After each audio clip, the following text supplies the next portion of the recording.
I appreciate you taking time out of your busy day, Mark, to come and talk to me and my listeners. I was looking at your book, and we'll certainly talk more about your business and your background, but I wanted to talk a little bit about your book. You are a kindred spirit of mine. I say that because I went to a Big Ten school just like you did.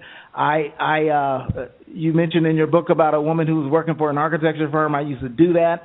I also spent some time in a cubicle working for a company that has a high-rise in downtown Chicago. So we're kindred spirits in that manner. The way you started your book, you talked about something that made me think of Marianne Williamson's poem, Our Deepest Fear, where at the end of that poem she said, as we let our own light shine, we unconsciously give other people permission to do the same. And in your book, Escape the Cubicle, you say that people who are interested in becoming self-employed, becoming their own employer, should let their own light shine. What do you mean by that, Mark? It means that you need to identify what you would be doing to be as happy as you could be. And then when you are doing something you're happy at, you find that time goes by, you don't view it as work, and that you just enjoy everything and anything that you're doing. That happens when I'm riding my bike. It happens when I'm building computer networks. It happens when I'm writing. It's something that I enjoy doing, and I also believe that since I enjoy doing it so much, that I don't really have to think about it. It just happens, and that's what I'm calling let your light shine. Okay, very good. Now, tell me a little bit, and I read some of your story. Tell me about your experience to getting to the place where you were in a cubicle and you felt trapped. Now, I understand you went to the University of Michigan State University. What did you study there at Michigan State? I went to Michigan State because I wanted to write speeches for Ronald Reagan. Okay. But as you know, I graduated in '89. Ronald Reagan was out of office, and I had to figure out something else to do. I started doing human resources work, and I got into computer training. I was in downtown Chicago, and I found a job that let me train 1,600 people how to use their computers. Back then, we were introducing Windows. We were teaching people how to use their mouse, how to click, double-click, drag. It's pretty commonplace these days, but back then, it was new. I had a training outline that said, solitaire, 45 minutes. I went back to my boss and said, this has to be a joke. You want me to teach people solitaire and spend 45 minutes on it? And she said, yes. So what I did is I had a room of 10 students. I taught them solitaire. I taught them the click, the double click, and the drag, and then I shut up for the next 40 minutes and let people play solitaire. So that's and looking back on that, we say, oh, what? He was getting paid to watch people play solitaire? But yes, I think that was the big step for people to take at that time. Learn how to use a mouse and not just rely on keystrokes anymore. Okay. So that company was actually kind of introducing lack of productivity into their workforce, sounds like. Well, they were trying to get the people up to speed. Right. Microsoft came out with Windows 3. It was a big hit. Then a few years later, out came Windows 95. That's an even bigger hit. Bill Gates said he wanted to have a computer in every house and on every desktop, so that worked. And that's pretty much where we were. And now these days, we have different expectations. We're trying to get people online with social media. We're trying to get people online with professional email. We're trying to get people online by taking pictures and sending them to somebody's email address through their phone. So I think we just keep raising the bar. Okay. So it sounds like that job that you had was a pretty nice gig. You didn't necessarily start out in the computer world, but you were training people. Sounds like you said 1,600 people. You're teaching people how to do solitaire. Sounds like a pretty nice job. And I'm assuming you were getting paid pretty well. Mm-hmm. As I understand, it was a pretty big company. I think you said it was the 30th largest or 34th largest banking institution in the world. And so you probably had a pretty good package, vacation time, paid time off, I would imagine. What was it that caused you to be dissatisfied with this sounding like a pretty good gig? Well, the job at the bank, which was the 30th or 34th largest financial institution in the country at the time happened a few years later. And yes, I was a cubicle dweller there. I was one of their webmasters. They had a team of webmasters. We had a server room as big as a tennis court, and in there we had web servers. Some were development, which meant that we were testing new products on them. Some were one step up, where we were testing products that were one step away from going into production.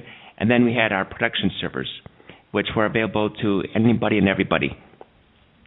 But what I found there is that the corporate structure and the political structure especially became too hostile. We had situations where our boss's boss had a disagreement with our boss's boss's boss, and we ended up getting pulled into staff meetings to discuss these issues between our boss's boss and our boss's boss's boss. I thought, this is stupid. You know, I'm trying to build web servers here, and you're pulling me away for this nonsense that should be on daytime TV. Right. You know, the pay was good, job security was good, but, you know, if you're not doing what you like to do, then you start looking elsewhere. Okay. So you were not able to focus on the web side of things, which is what you loved doing, and so you felt like I need to make a change. And so what did you do? What I did is I started telling people that I was an independent consultant, and I started picking up clients. I had clients on the south side of Chicago. I had clients on the north side of Chicago. I was living downtown, so I was able to take mass transit to both. One day I walked into my boss and said, you know, I'm going to be leaving. I won't be renewing my contract here. I picked up other clients, and I'm going to be servicing them. A little bit less money because I won't be working 40 hours a week, but boy, oh boy, the happiness went through the roof. I think back then I was working 3 days a week servicing different clients, and I had 2 days a week when I could just hang out and read or play volleyball, go to the beach, swim, whatever I chose to do. So a little bit less money, but a higher quality of life. Okay, and so that kind of goes back to what you were saying initially about letting your own light shine, and I agree with you totally. Life is too short and too precious to spend, 40, 50, 60 hours a week doing something you're not just totally thrilled about. And so you made this shift, and now your quality of life improved. So how long did you do that? Well, after I did that, then my girlfriend and I moved to California, and that was in 2000, so we've been here ever since. And I'm self-employed here, and I'm happy here. There's a higher quality of life here. I know people say, yeah, Mark, you're living in California, higher quality of life, but how do you pay the mortgage? Well, you just work a little bit harder, and you pay the mortgage, and you be happy. We live close to a lake. I can go jump in the lake 12 months of the year. It does not freeze over. High-quality friends. We're fortunately in a neighborhood where we can leave the garage door open all day and not worry about chainsaws or cars disappearing. So there's a higher quality of life. Maybe I lost a little money by moving away from Chicago, but, once again, you get a higher quality of life and you find that you're happy. Right. Now, tell me about that transition, and that's great that you can live life exactly the way you want to live it and be close to the beaches. I've got friends who live out there in California. Mm-hmm. In fact, I've got a friend of mine who used to live in Ohio and now lives in California, swore he would never leave Central Ohio, but once he got out to California, he said, I'm never coming back.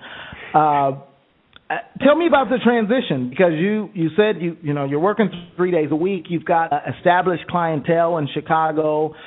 This is the basis of your business. I imagine that you may or may not have been able to take your clients with you to California. Tell me about that transition period. Right. I did not take clients with me to California. Most of my work is hands-on work. And back in Chicago, when I was working 3 days a week, I said, I will never have a car. I don't need one. I can just use mass transit and cabs. But then when we moved to California, to the San Francisco Bay Area, you need a car. I ended up buying a car within 4 days. Right. Life is a little different out there. Out here, the day that I started to become self-employed here, I just pulled over in the median of a highway. I was in my Honda Civic that I bought a few months earlier, and I had a cell phone, and I started calling people. I said, I'm doing consulting now again, so I'm looking for a business. And fortunately, I called some of the right people at the right time, and I was able to get into a client within an hour. Okay, and so you called people that you knew who were in California who could kind of help make some introductions. Yes. Okay. And it was just a bold move of pulling over in the median of the highway, grabbing the cell phone, and making calls. Understood. So what I guess what lesson would you provide from your transition period to people who, they're fed up with their cubicle situation, and maybe it's a job they don't like, maybe it's a job they do like, but it's a political situation like yours, maybe it's they're not doing what they went to school to do, whatever the situation is. What lesson can you provide to those people who are in that phase of wanting to make that transition? Well, I'd say figure out exactly what you want to do. You can do a SWOT analysis, which we can talk about later, or you can just grab a beer, sit down, and pull out a legal pad, then write what you feel that you'd be happiest doing, and then go pursue it. I like building computer networks. Other people out there like being architects, doing landscaping. Whatever you choose to do, I think you owe it to yourself to identify that. And then once you identify it, you know what to pursue. In my case with building networks, I knew what to say when I cold called people, and I knew how to describe what I would be doing. If you're a landscaper, if you're an architect, and you already know that that's what you want to do, then you know how to describe it and how to promote yourself in that ambition. Okay. Very good. Now, another thing that I read, and I agree with you, that you feel is important for someone who is becoming self-employed. Oftentimes, when people start out, they're sole proprietors. They are working on their own. They're unable to start a big business, or they're unable to hire people immediately. So more often than not, they're starting things out on their own. You talk about the importance of having a support system. Tell me more about how important that is, and how would a sole proprietor go about having a support system? Yes, the support system would be a group or groups of people who are in the same boat as you. Now, out here in California, we have an organization that's pretty new. It's called Successful Thinkers, and it's composed primarily of self-employeds who get together once a week or twice a week, depending how many chapters individual people join, to share information, to discuss issues that are happening with state legislation or federal legislation, or just to network.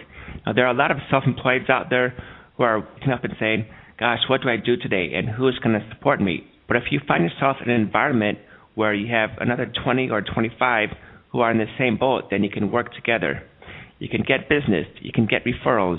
You can become smarter. You can become stronger in your business. At the Successful Thinking chapters out here, I think I've done 10, maybe 12 speeches to them. I talk about SWOT analyses. I talk about using social media. And when I was doing these social media speeches, it was new to a lot of people. But I think now, here we are approaching October 2011, people are more comfortable with social media than they were 18 months ago. So you go to these Successful Thinkers groups, or whatever you have in your market. I know this is a national broadcast, and there are different types of organizations that pop up throughout the country. But if you can find organizations where you have people who are in the same boat as you, then you can share your knowledge. You can get a computer nerd talking about social media. You can get a CPA talking about allocating the correct amount for your health insurance and for your federal taxes. You can get a landscaper telling you how to maintain your lawn in the summer when it's 100 degrees out. So you can get good information, usually at low cost or no cost at all. That's good. Now, I know that, networking can be a time-consuming endeavor, and there's a balance that a solopreneur, as they're sometimes called, has to maintain. I've got to work, right? I've got to spend time sitting at my computer or at my desk or whatever my business is. I've got to spend time working on my business. But like you just said, it's important to have a support network and to meet people. What recommendation do you make how often people network, because networking events are all over the country. They're different groups. I could meet every day with some group if I so chose.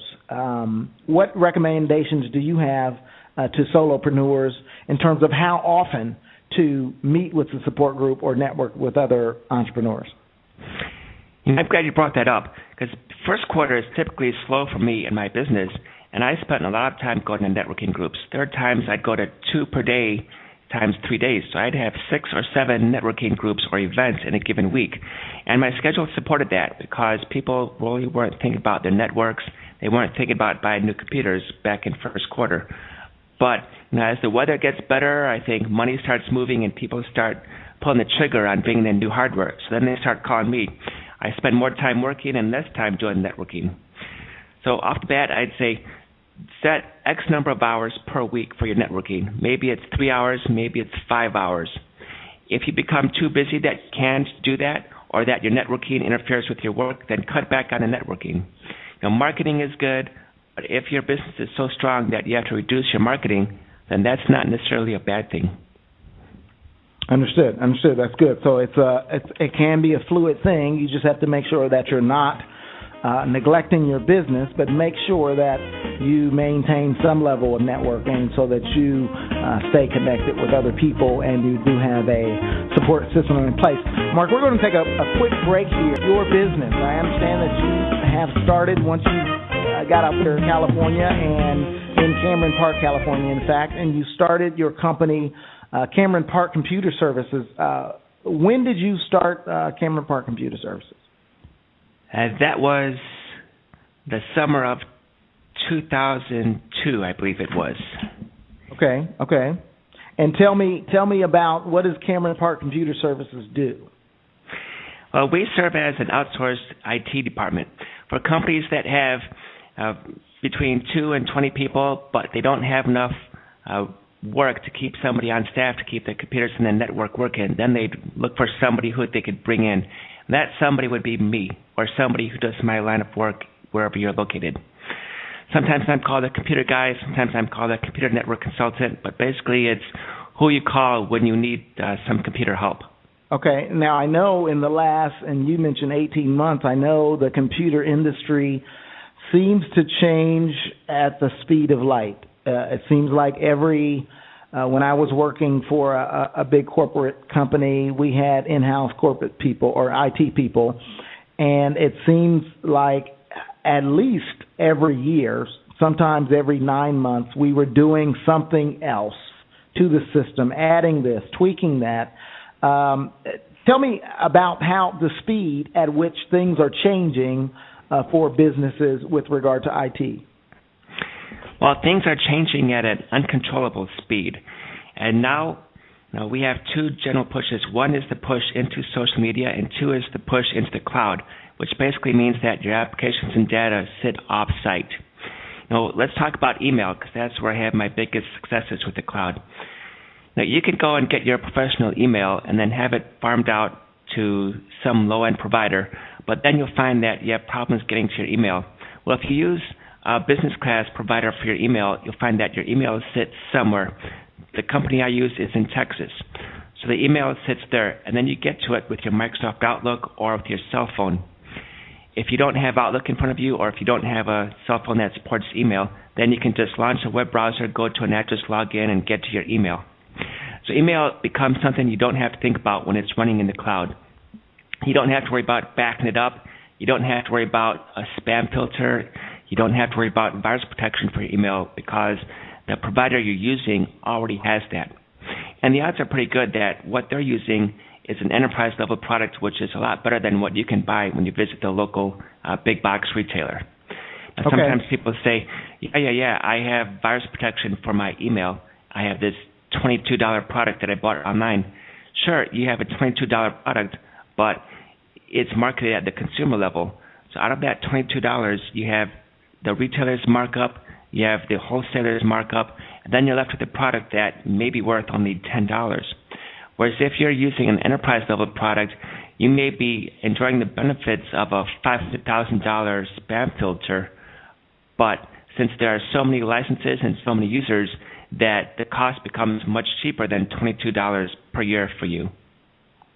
Okay. Now, let me back up a bit. For people who may not understand what the cloud is, how is the cloud different from the way some businesses certainly still do it, but the way businesses used to do it? How is that different from, just having a server back in the closet of my business? Well, what businesses used to do is buy a server, put it in a closet, and usually the closet was a room that didn't have enough AC or didn't have enough ventilation. So you open the door and you get blasted with this big surge of air, warm air. It's like opening an oven. Well, the downside with that is that you have to find some way to back up your data. You can back it up to external drives or you can back it up off-site. You also have the HVAC load of that computer. It's sitting in that room. It's generating heat. That heat eventually gets out into the office. You have a big heat generating box sitting in that room. In addition, that box won't last forever, and after a few years it'll start slowing down and becoming less reliable. Yet you're still relying on it all the time. So if that box crashes on you, then you're going to find that you're out of business temporarily. People try to get to some application that they need every day and they can't, and that's because your 5 or 6 year old server is currently down. Then you call your IT guy. Hopefully he's available. Hopefully he's nearby. He could come in and pull it from the grave. Now at the cloud, you don't have to think about that. I tell people the cloud is like the dial tone. You pick up the phone, you get the dial tone, you make your call. Well, the cloud is that way too. If you have a stable computer at your desk and good internet access, then you get to your applications and your data as they sit off-site. All the websites that we get to reside in the cloud. Amazon is in the cloud. Facebook, LinkedIn, Twitter are in the cloud. Southwest Airlines is in the cloud. Bank of America is in the cloud. So you don't have to think about the mechanism to make them work. You just use them. Now, for your company, let's suppose you're looking at a 5-year-old server and saying, geez, I don't want to pay Mark another $200 to come in and pull this from the grave. We need a better solution. Well, what I would do is go in there and say, okay, you can build a server in the cloud. You won't have to worry about the maintenance. You won't have to worry about the security. You won't have to worry about keeping the room cool. You just use it. Okay. You migrate your data up to the cloud, then you run whatever applications you run. Maybe it's QuickBooks, maybe it's something proprietary, but you basically stop thinking about it. It becomes as reliable as the dial tone. Understood. Now, with regard to email that you were talking about earlier, I guess that's a good example to start with. The cloud is something more than me just having my email address sitting with my domain host's server. Are you saying it's more than that? Yes. I'm saying that the email will sit there in a database, and then you just get to it with Microsoft Outlook, with your cell phone or smartphone, or with your Outlook web access. Let's suppose that your computer dies. Well, if you're using the old system with email, where your email just gets pulled down and then your computer dies, you don't have access to your email. But with your email sitting up in the cloud, you can get to it from different machines. Right now I'm at my home office. I'm looking at a computer that's running Outlook, and it has a local version of my Outlook database. But this afternoon I may be somewhere else. So I can launch Outlook on that machine and have the exact same data. So what I'm doing is I'm synchronizing to my database that sits near Dallas. I can also get to my email on my smartphone. Now, a smartphone is one that lets you send and receive email, take pictures, and then send them to somebody through their email address. Right. I can send an email from my smartphone to whomever, then go to one of my machines running Outlook, look in the Sent Items folder, and see that that message is sitting in my Sent Items. The same applies with the inbox, the same applies with the calendar, and the same applies with contacts. Now, let's suppose that somebody calls me this afternoon and says, I have a new cell phone number for you. I will give it to you once. You have to put it down in your records. So I'd say, okay, what is the number? Then I type in that number in my cell phone. Then tomorrow I go into Outlook, I look at that record, and I see that the cell phone number has updated. And that's because I'm just synchronizing to an off-site database. Let's say I've got a small business. My website is smallbusiness.com, and this is my company's website. I know that I can use email through that host who has my domain name, who I'm hosting my website with. Can I use my data, all of my data from that same host, or do I need to create some other segment of server space out there in the internet, or do I use my host domain? Well, you would find out if they're able to provide hosted exchange, and if so, then good, and if not, then you would farm out your email to another provider. So maybe this provider who has your website and your email currently is in Boston.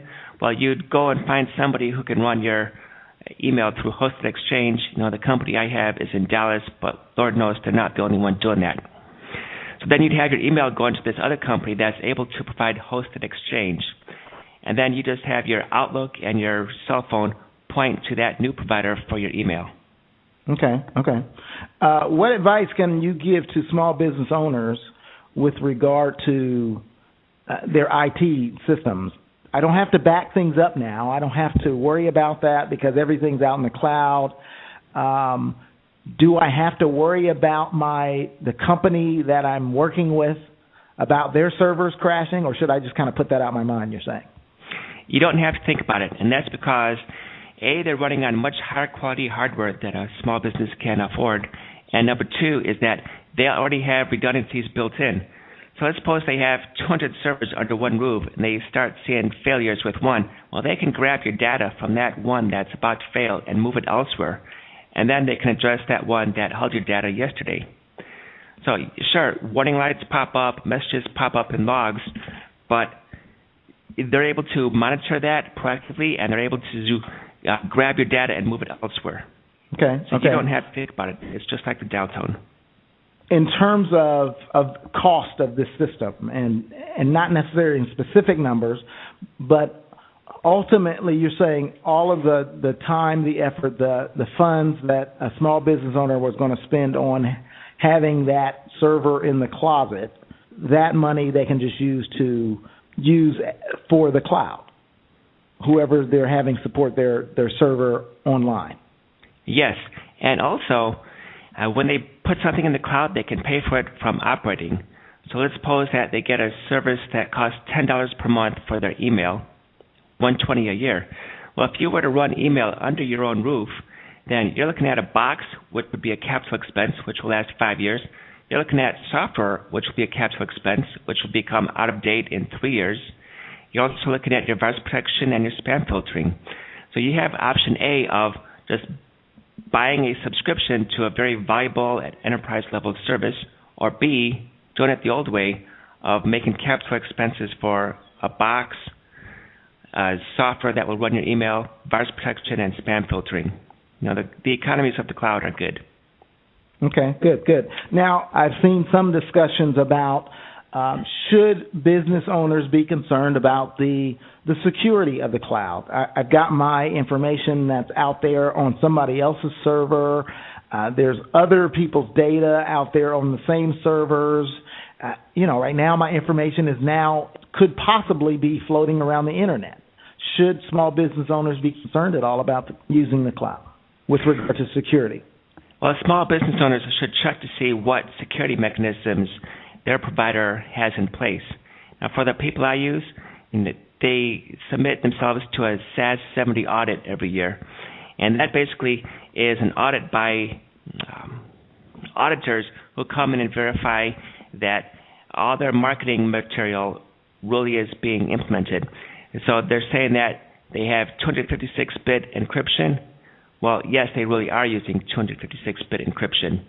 They're saying that employees don't have access to the data, and that is true. Employees don't have access.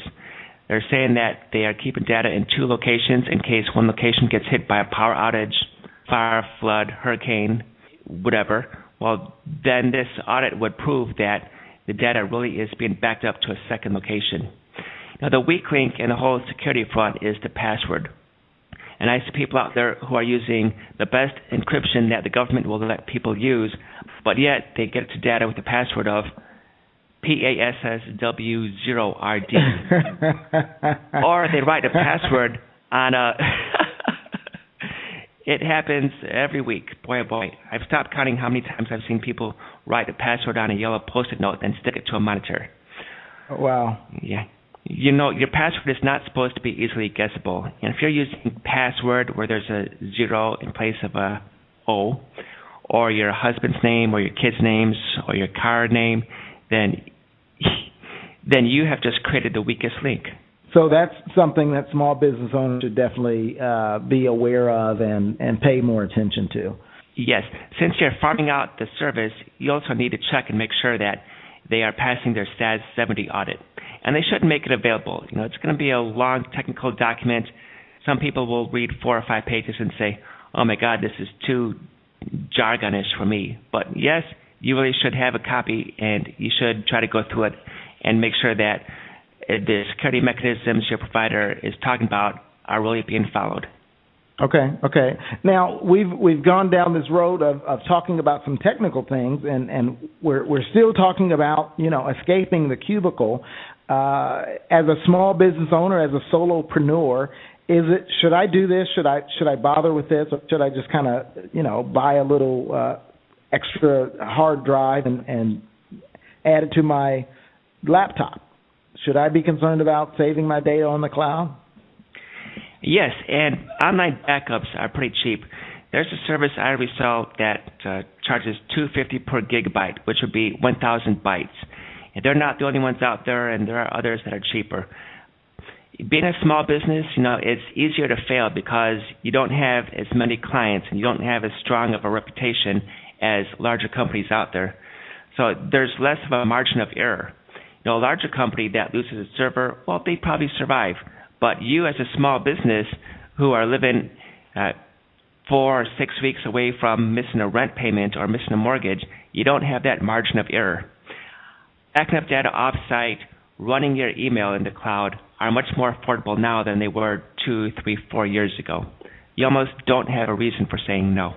That makes sense. I think that's good advice, because oftentimes small business owners they think about is the money. This is a little bit of money that I don't have. I need money to, you know, do my presentations or do whatever it is that my business is. But this is a very important thing for people who are escaping the cubicle, so that they take care of their data, because in this day and age, information is everything, and online access and access to your information is paramount, and that's what makes small business owners able to compete on a larger scale, because they're able to present a good face online. We're going to take another quick break, Mark, and when we come back, I want to talk about one of the things you talk about in your book is how to stay in business, and I think what we just talked about was certainly a way. You got to make sure your data is secure and safe and you don't lose it.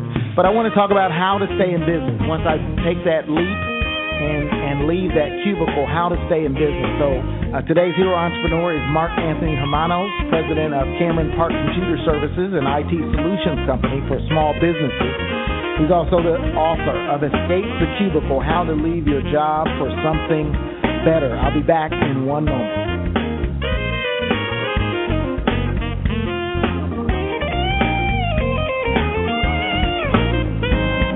Right now, in this segment, we're going to talk about how to make sure you stay in business. Last segment, we were talking about some computer things that are technical, but in this day and age, every small business owner must know something about IT, because it's such a huge part of operating and being a successful business. So, Mark, I know a chapter in your book, you actually entitled a chapter that, How to Stay in Business. So let's talk about some things. How do I stay in business? After I leave my cubicle, what's the most important thing in your mind, how to stay in business? There are several subpoints in that, and here's what's on my front burner right now. I'm thinking about opportunity cost. Now, my maid is here this week. It's the second Tuesday of the month, and my maid comes by and cleans the house for 4 hours. Well, there's nothing stopping me from cleaning the house, but I know that she works for a rate that's much lower than my rate. So if I can have her come in and do 4 hours of work and then give me a bill for $75, I know that that's a lot cheaper than me spending 4 hours working on the house. Plus, I don't want to clean the house every 2 weeks. You know, it's just not fun. I'm much smarter realizing that my opportunity cost would be too expensive for me to clean my house. I'm better off farming it out to somebody who's cheaper and who does a better job. That's excellent. The same applies for my landscaper who comes on Thursdays. I could go out there and mow the lawn every week, but I really don't want to. I got better things to do. I could pay him $50 a week to keep the lawn looking good, or what I can do is just go out and do some billable work for clients and bring in much more than $50. I think sometimes when people are starting out, they say, oh, I want to do this myself, or I want to do that myself. Well, yes, you could, but there are some things you can farm out to somebody who is cheaper, who will do better work. You're right. Oftentimes small business owners, not that they just want to do it, that they think they can't afford it. It's like, I can't afford a housekeeper. I can't afford to pay some guy to cut the grass. I'm just starting a new business.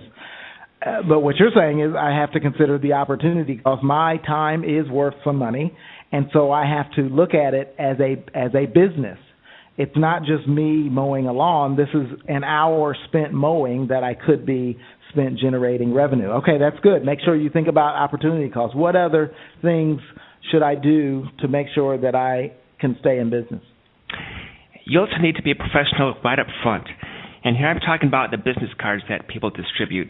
We were talking about going to social networking events earlier, and there people look at each other, they shake hands, they talk for a minute, they exchange business cards. And boy, you can tell a lot about somebody just by looking at the business card.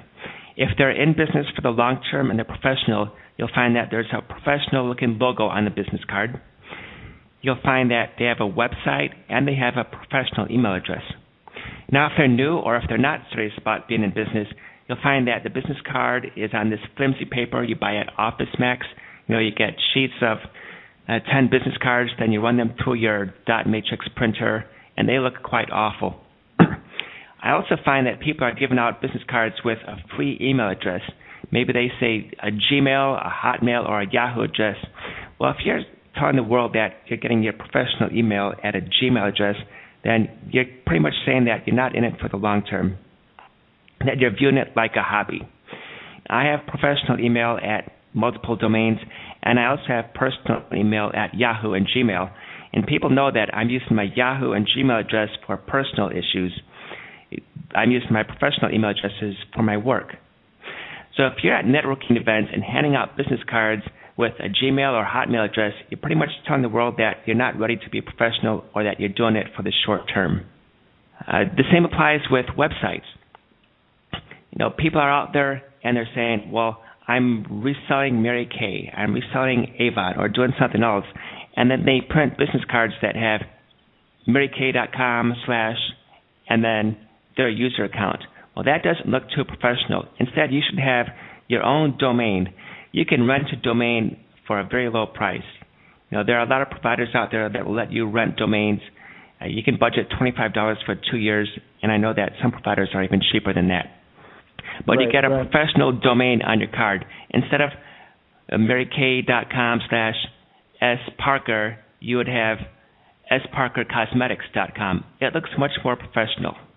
Right. With the wave of layoffs that are happening now, and Lord knows that's happening in Sacramento a lot too, there are people who get laid off and then decide to print out business cards and go knocking on doors to bring in some business, but then they get a call from the corporation saying, hey, can you be back here Monday morning? We're bringing people back. And they say yes.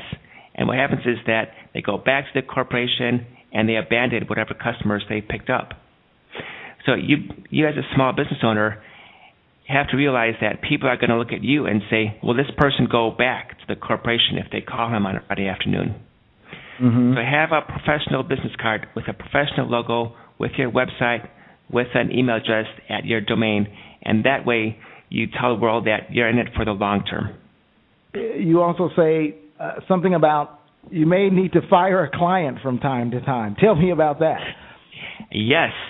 And 10 seconds ago I was looking at the table of contents of my book, and I thought, okay, what should I talk about next for Gino? And then you mentioned fire a client. So here we go. Sometimes you'll get a client who is too awful or too negative that they pull your attention away from your happiness and from other clients. I'm thinking about somebody right now who yelled at her staff and yelled at her dog and wasn't loyal to me or the solutions that I proposed. And it kept going on, and I thought, oh, geez, this woman takes too much energy away from me. I go to her office for 2 hours, and then I find that I'm exhausted, not only shortly after leaving there, but for the remainder of the day. And I thought, well, every so often you have to identify who is the most toxic client and then get rid of them. And I'm calling that sometimes you have to fire a client. Right. You know, when I was putting this together, that was one of the earlier sub-chapters I wrote, and I sent it to some of my friends, and they said, yes, Mark, that's true. Sometimes you have to identify the most toxic clients and get rid of them. They said that you have 3 types of clients. You have the A, the B, and the C. The A are clients who pay bills on time, who follow your advice, who love you, and in turn, you love them. So you work hard to keep them happy. You'd work nights, you'd work weekends, because there's a strong level of trust and respect in that relationship. B would be the lion's share of your clients. This would be clients who will take your advice, but they'll also get a second opinion every so often. They pay bills on time, usually, and you're on a first-name basis with them. So the relationship is good, but you also know that there's not 100% trust in there. They will occasionally go out and get a second opinion. Now, this would be the lion's share of your clients. This may be 80% of your client roster. And then you have the C clients, and these are people who deserve to get fired. Either they don't trust you, or they don't believe that what you're proposing is the best bargain for them, so they'll go looking for a second or third opinion. They'll pay bills late, or they'll have a negative energy in the office and they try to suck you in. So there are A clients, there are B clients, keep both of them, and then for the C clients, you may have to dump one every so often. Now I know people are out there saying, Mark, what are you talking about? You know, the economy is not as good as it was back in 2004 and 2005. Why are you dumping clients? Well, that's because you're identifying those who are highly toxic and aren't responsible for your livelihood. They're just a small amount of your revenue, but they're putting a big drain on you. So if you get rid of that drain, then you can put that energy into more work for other clients who have a high level of respect and trust for you. Right, and who pay bills on time. Right, and these are hard decisions to make. I mean, like you mentioned, the economy may not be wonderful. As a small business owner, as a solopreneur, you know, this may be an important client from a financial standpoint, even though they're causing me stress. But I've got to be willing to make the hard decisions. What would you say? What if one of my highest paying clients they're C clients? I've got the biggest contract with them, but they might have some negative energy that you mentioned. They might be late paying. I think of some government clients that I used to have. You know, it might be a great contract, but they demand so much for that fee, and they don't always pay on time. They take 45, 60 days to pay when normally, you know, you might be expecting it in 30.